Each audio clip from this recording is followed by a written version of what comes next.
been asked to draw your attention to a topical conference. There will be a topical conference on environmental catalysis and reaction engineering at the AICHE meeting in Miami in November of 1998. Anybody's interested in that or would like to discuss it further, please see Peter Smiriotis. Peter, are you here? There he is. Anytime during the meeting. Our next speaker is Dady Dadyburjor, also a professor at West Virginia University. Dady has graduate degrees from the University of Delaware, did postdoc work at State University of New York at Buffalo, and has held a tenured faculty position at Rensselaer and WVU. His research interests are primarily in heterogeneous catalysis, deactivation and regeneration of catalysts, selectivity deactivation effects, and catalytic cold liquefaction, both direct and indirect. Dady will speak today, kind of change our topics here and change our direction a little bit. He will be speaking on the formation of C1-C4 alcohols from synthesis gas over dose-supported molybdenum sulfide catalysts. Dady? You said that just as I wrote it. Thank you. I feel like the guy in Monty Python that says, and now for something completely different. Yeah, the title slide is close to what I said it would be. Anil Gunturoo is the guy that did all the work.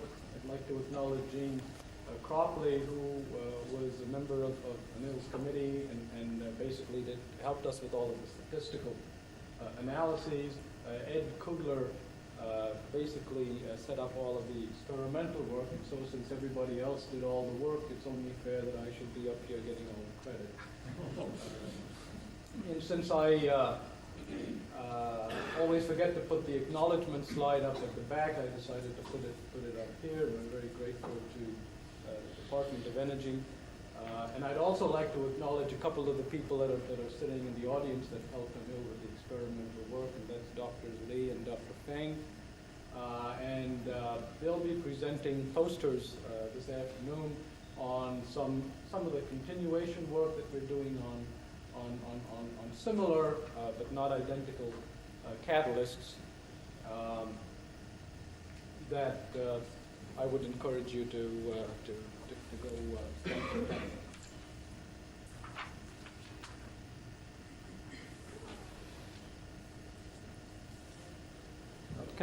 Can I be heard in the back of the room? Basically, we're going to, after a brief introduction, we're going to say a little bit about the experimental design, and then basically the reactor setup is similar to one that we talked about last year. It's a little different. We'll try to emphasize the differences. We'll divide up the results into maybe 4 stages.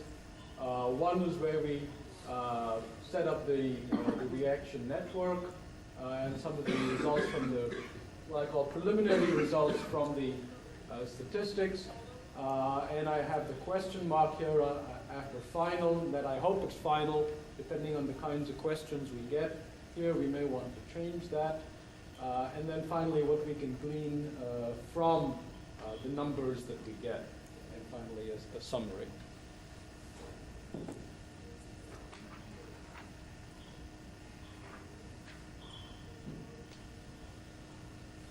In terms of the significance of synthesizing higher alcohols, I don't think I need to spend a whole lot of time on that.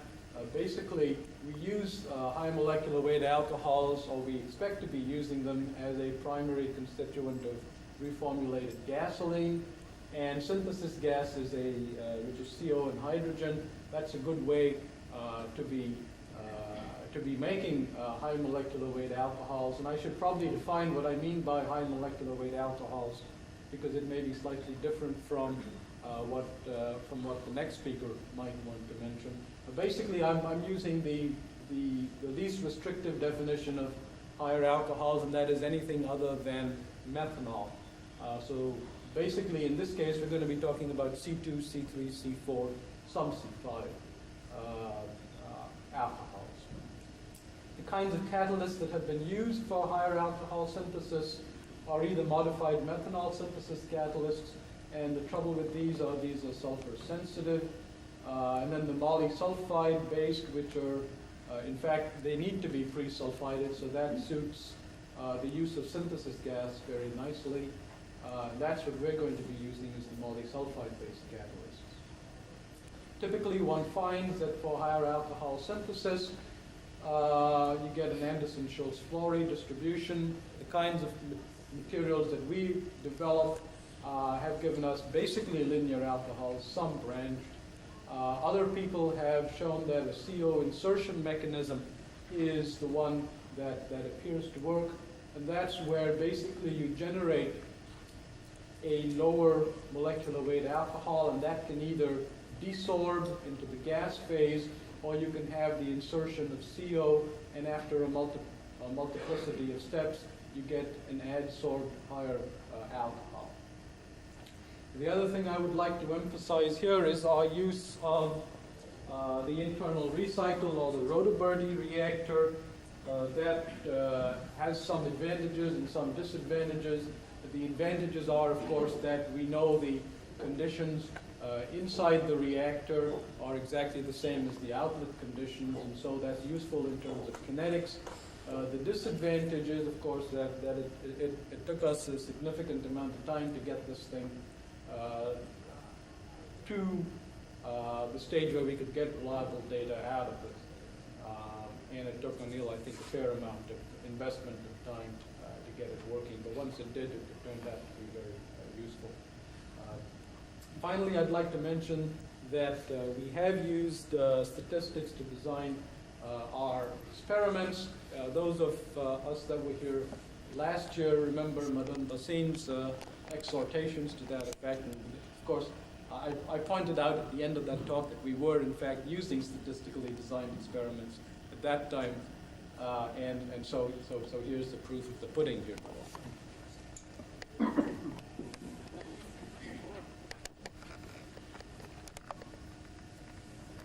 Kinds of catalysts that we've been using, specifically it's a potassium-promoted cobalt moly sulfided catalyst on a carbon support. And this is the details of the catalyst. It's pre-sulfided. When it's placed in the reaction system, we'll see the reaction system in a minute, and then it's pre-reduced thereafter. The material that's in the poster is a potassium-promoted nickel moly on carbon, and we've got some kinetic results, or we're starting to get some kinetic numbers on that as well. Basically, this is the range of conditions that we set up for our statistical design. Temperatures from 300 to 350. It's a limited range. We did some screening work that we reported on earlier, where we find that maxima and optimum conditions are around here. We use CO hydrogen ratios of 0.5 to 2. We introduced liquid methanol or not. That helped the statistical basis of our runs. Again, we used a fractional factorial design where we used 17 runs, as you can see here. We used center point runs after approximately every 4 runs, and we'll see how the center point runs give us a measure of the deactivation of the catalyst and reproducibility, things like that. This is the reactor system setup. It's similar to the one that we described last year. Basically, it is computer controlled. We have 4 gas feed lines and the 1 liquid feed line that runs from an HPLC pump. The flow rates, the temperatures, the flow rates and the temperatures are controlled by the central computer. The pressure is not. We have to manually adjust that. And the outlet, the data are logged and collected again by the computer. We can introduce hydrogen, CO, inert, and H2S as our four inlets. And again, these go into the rotobirdie. Coming out, we have a sample valve, which again is automated, and it goes. The products go to a DC, which has dual columns, one to a TCD and one to an FID, so we can get inorganic and organic products out separately. And then there's a knockout here going to that.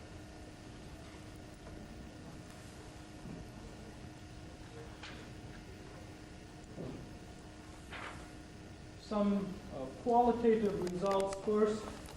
What we do get out of these are almost entirely linear alcohols, and they follow an Anderson-Schultz fluorine kind of distribution. And here's one example under this particular set of conditions. And that's consistent with the work of Claire and his associates earlier. Here we have two sets of experiments. One is where we added liquid methanol to CO and hydrogen, and the other is where we added CO and hydrogen to the methanol feed. If we look at the first pair of experiments, the open symbols are those where we had only CO and hydrogen, only synth gas. And as you can see, we see a certain amount of methanol, smaller amount of ethanol, smaller amounts of propanol. When we add methanol, we get much larger amounts of ethanol, propanol. Of course, we get negative amounts of methanol because it's now a reactant. We get larger amounts of hydrocarbon, and larger amounts of butanol and pentanol. So basically, in the absence of methanol, we see that we can generate alcohols, but methanol certainly seems to increase the amount of alcohols that are produced. If we have only methanol present, as we have in the open symbols in the lower set of experiments, what we're seeing is basically no alcohols with methanol present. When we add CO and hydrogen to the methanol, we see that we get somewhat increased amounts of hydrocarbons, but when we add the CO and hydrogen, we get the ethanol and the propanol present. And basically what this says is that methanol by itself doesn't cause higher alcohols to form. CO and hydrogen by themselves do cause higher alcohols to form. The presence of methanol along with CO and hydrogen increases the number of higher alcohols that are formed. And we'll come back to that in a minute. What we're seeing here are some of our center point runs. Basically, you can see that propanol and ethanol are almost independent of the catalyst age. Seems to be a small downshift in the hydrocarbons. So the catalyst, we believe, is stable, at least for alcohol, which is the way we like it, and the hydrocarbon functionality seems to be deactivated, if anything is. What do we glean from these qualitative numbers? Well, first of all, since we have no higher alcohols for methanol by itself, the condensation mechanism where two methanols would combine to give an ethanol, that's probably not what's involved. However, as we said earlier, CO and hydrogen can form methanol and higher alcohols, and the presence of additional methanol increases the amount of higher alcohols. That's consistent with a CO insertion mechanism, as I said earlier, where you have the methanol that's adsorbed on the surface. That can form hydrocarbons, or that can undergo a CO insertion to form ethanol. You have further CO insertion to form propanol, so on and so forth. What we used in terms of the kinetic scheme are the data that we got from the Birdie reactor, and those are what we would call net rates of formation of ethanol, propanol, etc. Net rates would be the amount of ethanol that's formed. Some of that goes to form, for instance, propanol, some of the propanol goes to form butanol, and so on. So that would be the net rate. To get reaction kinetics for each of the alcohols, we define the gross rates, which are the amount of ethanol that's formed, including the amount of ethanol that goes to form propanol, butanol, etc.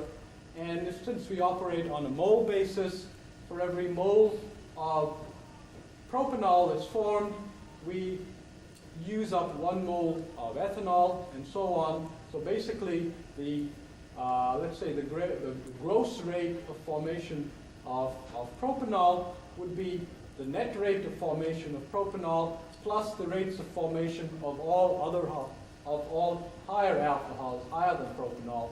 The gross rate of formation of ethanol would be the net rate of formation of ethanol plus all the rates of formation of alcohols higher than ethanol, and so on until you get to methanol, where we form all the other higher alcohols from methanol, plus we form hydrocarbons from methanol. And we treated all hydrocarbons as methane, and so basically the gross rate of formation of methanol is the net rate plus the gross rate of formation of ethanol, so that's the rate of all other higher alcohols, plus the rate of formation of hydrocarbons counted as methane. So when we do the kinetic fitting, we'll fit the gross rates, and then at the end we'll go back and look at the experimental data that we get from the net rates.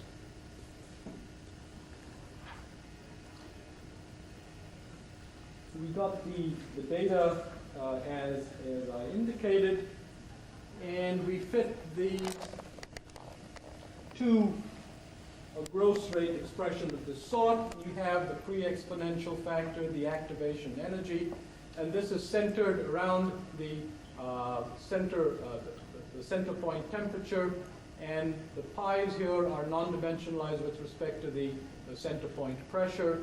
The time is non-dimensionalized with respect to the center point time. And so we fitted then the activation, the pre-exponential, the activation energy, and these powers for the partial pressures of CO, hydrogen, the inert, helium, the partial pressure of the previous alcohol. So for instance, for ethanol, that would be the partial pressure of methanol. Propanol, it would be ethanol, and so on, and the non-dimensional time.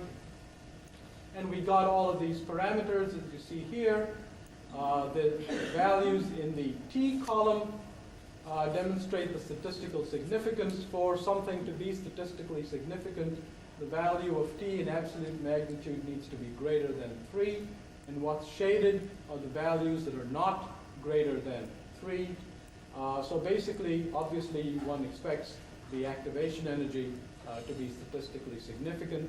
And what one sees is that in general, certainly for all of the alcohols, about the only term that's statistically significant is the partial pressure of the next lower alcohol. Now obviously that doesn't mean that CO and hydrogen don't play a part. They obviously do. They're involved in the rates of formation of the next higher alcohol.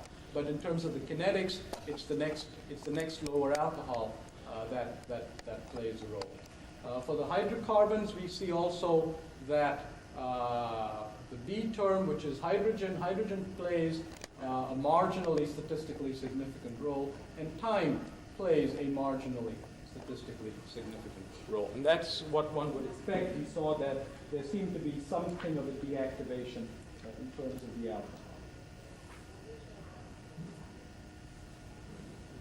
This basically goes over what I just said. If we look at the alcohols, ethanol and propanol, the inert was not significant, and we believe that that implies that the kinetics that we're measuring are the intrinsic kinetics rather than the diffusion-limited kinetics, and we can talk about why we say this later. The time, we believe, was not a significant factor. That tells us that our catalyst is stable under the conditions that we have. CO and hydrogen for the alcohols were not significant. The Next lower alcohol is the most significant term, and again, we believe that that's consistent with the CO insertion mechanism. However, the actual insertion of CO is not the rate determining step. However, the chemisorption of the previous alcohol is the rate determining step. And therefore, we believe consistent with the CO insertion, we can use then a Langmuir-Hinchelwood type expression using the partial pressure of the next lower alcohol to get the gross rate.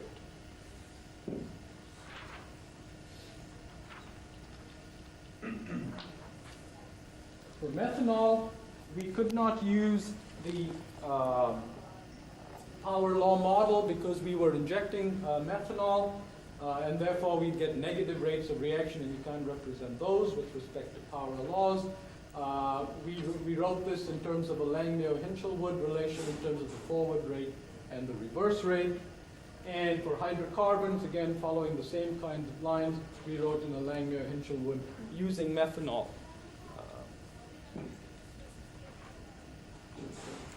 So basically what we wanted to fit for our final kinetics were expressions of this sort, where for methanol we would fit, again, a pre-exponential and activation energy, and this term which represents the ratio of the reverse to the forward reaction. In case of CP, in case of A, are terms that we can obtain ahead of time. Basically, we're fitting this one way or the other. And then the adsorption equilibrium terms for CO, for hydrogen, and for methanol. And this power term, we didn't fit it. We gave it values of 1, 2, or 3, and saw which one fit best. Similarly, values of ethanol, there the only term is methanol in the Langmuir-Hinchelwood. For propanol, the only term is ethanol in the Langmuir-Hinchelwood. For hydrocarbon, as we said earlier, we have methanol.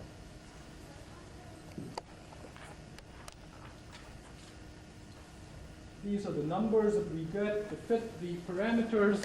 The actual values of the numbers aren't that important at this point. What I'd like to point out are a couple of things. First of all, the n's are the powers that we had in the numerator. For methanol, we found that a value of 2 worked better than anything else. For ethanol and propanol, we found 1. And for hydrocarbons, 1 worked just about as well as 2, so we picked 1.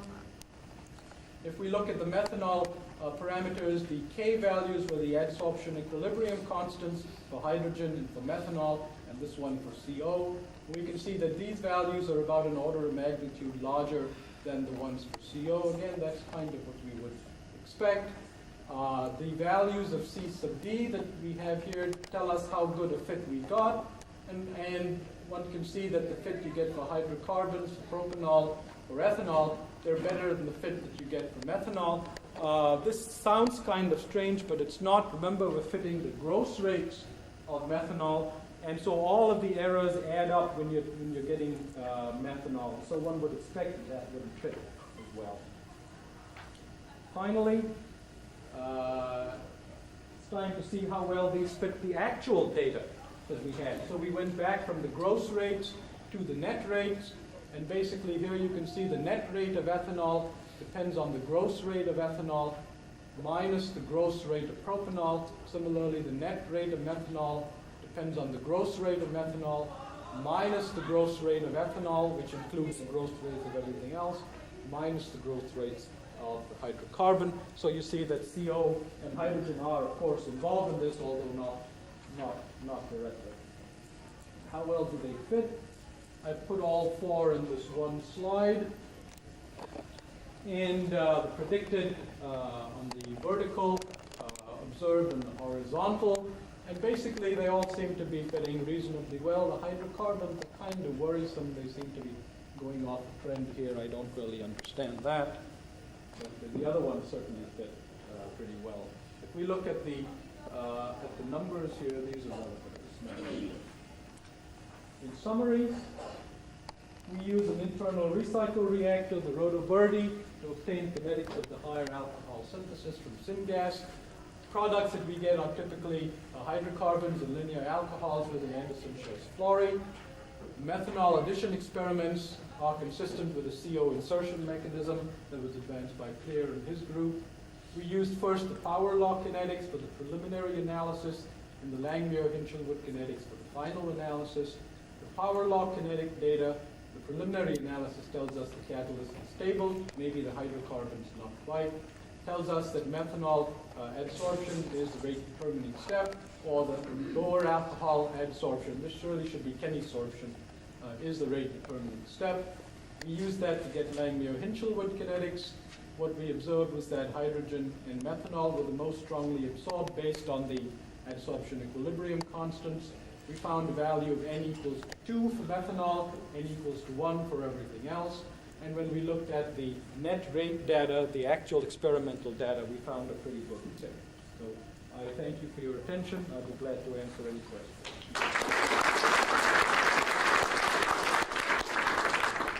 Floor is open for questions. You mentioned that the catalyst is quite stable. Based on some previous work, I found that for the sulfide catalyst, at the operating conditions you used, high pressure, high temperature, it's very possible that you will lose sulfur during the course of operation. Do you have any gas phase supply of hydrogen sulfide, or you observe any of the change in the catalyst active phase during the kinetic studies? You're asking if we have a constant supply of H2S during the experimental runs? I believe the answer is no. Is that correct? No H2S in the stream. That's correct. There was no H2S in the stream. We did pre-sulfide ahead of time, but then we pre-reduced after that. Have we done any analysis of the catalyst after? No, we didn't. We haven't quite figured out how to get the catalyst from the reactor to an XPS unit or something like that without exposing it to air. And once you expose it to air, you can get a number, but it doesn't mean anything. So we didn't. So I can't answer that question. But again, a lot depends on the way a catalyst is prepared. There could be one catalyst that is deactivated if the sulfur isn't strongly bound to the catalyst. Dady? Let me explain it. Since the catalyst was pre-sulfided before the kinetic experiments, everything in the system was pre-sulfided as well. We had a pre-sulfided reactor That's true. and so on. Just operating from past experience, it's very easy to contaminate a catalyst. If you run it in a sulfided reactor, we may very well have been making up a certain amount of sulfide from the sulfides in the reactor as well. But in any case, since there wasn't any significant decay of catalyst activity, I don't think that would have biased the result. One comment about your comment about the expose the sample to air and into XPS. Well, we found as hydrotreating catalysts are pretty similar, basically molysulfide. And you sulfide the catalyst, you're exposed to air. It actually takes quite a bit of time to oxidize the sample. Really? Yeah, it's not that easy. Hydrotreating catalyst, you do a reaction at about 350 Cs. Now, if you take out exposed to air, it takes at least like quite a few days to completely That's interesting. oxidize the surface of We've done some other work with an iron-based catalyst, which we thought would be less iron and moly, and it's a different system, and we'll talk the about catalyst that tomorrow. Yeah, right. Cobalt-moly, Yeah. But that thing just oxidizes like that. You take it out, and it's an oxide. It's gone. And we've had trouble convincing people we were using a sulfide catalyst because they say, well, I want to analyze your catalyst. Oh, you're using an iron oxide catalyst. That's nice. Now we found a use for rust. If you have a active methanol synthesis catalyst, why don't you get decomposition to CO when you pass methanol alone over it and make higher alcohol that way?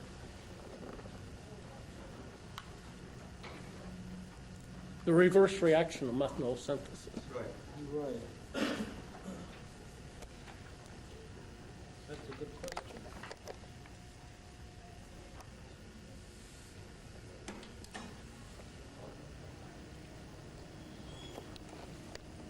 So basically, you're saying that if I add just the methanol alone, the fact that I'm forming CO should then help me do that.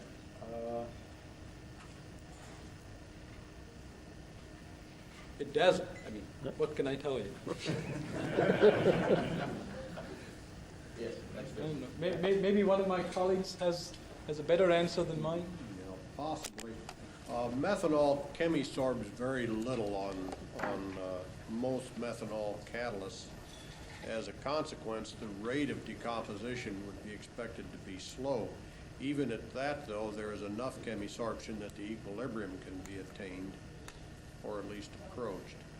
But I think that it's reasonably consistent, particularly at high pressures, that if you feed methanol over a methanol catalyst, that you don't really observe any great amount of decomposition, simply because it doesn't chemisorb very much.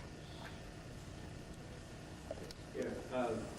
First of all, compliments to you and your colleagues, and of course I know with my old friend Gino involved, keep you on the straight and narrow path of designed experiments. So that's really good news. The question I have is related somewhat to the dialogue that's going on, and Lee Ping mentioned. Did you actually look for H2S in the off gas to see if you were actually getting some H2S released and hence some oxidation going on of the catalyst, and could that possibly explain the higher hydrocarbon formation, or at least not fitting the model that you had, because actually the catalyst is changing, which could account for the higher hydrocarbon formation rates. I don't think we saw any H2S. Did we? So if we open the reactor afterwards, we would smell H2S. I would be surprised if you So did. I think Gene Cropper made a good point that once, we've been using this reactor with H2S for more than a year. We've got it loaded up. I don't think we're ever in a H2S free environment. Well, I think the thing is, in order to make sure the catalyst site does not change, and that was Lee Ping's point, you actually have to introduce a certain amount of partial pressure of H2S to make sure it stays that way. And you can either introduce that from a gas tank or absorbed on all of the pipes. Well, we've done that, but we didn't do it with the rotor-Verdi reactor. We've got it packed everything. And we didn't see any change. Dady, a comment on the hydrocarbon rate. Hydrocarbons in the study varied over a much wider range than the ethanol or propanol. As a consequence, the absolute departure may look to have been greater, but the quality of fit of the hydrocarbon model was by far the best of those. The multi-R squared was 0.97 compared to 0.92 for ethanol and propanol, and 0.82 for methanol. And the reason was that the hydrocarbon varied over a much wider range. Well, I don't want to argue with you, but I guess it's the difference between right brain and left brain. You see the 0.92 and the 0.97, and that's good. And I see the fact that the predicted is going off in a line that's not 45 degrees. We don't have any argument. The absolute departure from the line is greater than any of the others. It's just a matter of that trend was not particularly. Well, I wasn't knocking the data by any means. Okay, we need to move on to our next speaker if we can. Thank you, Dady.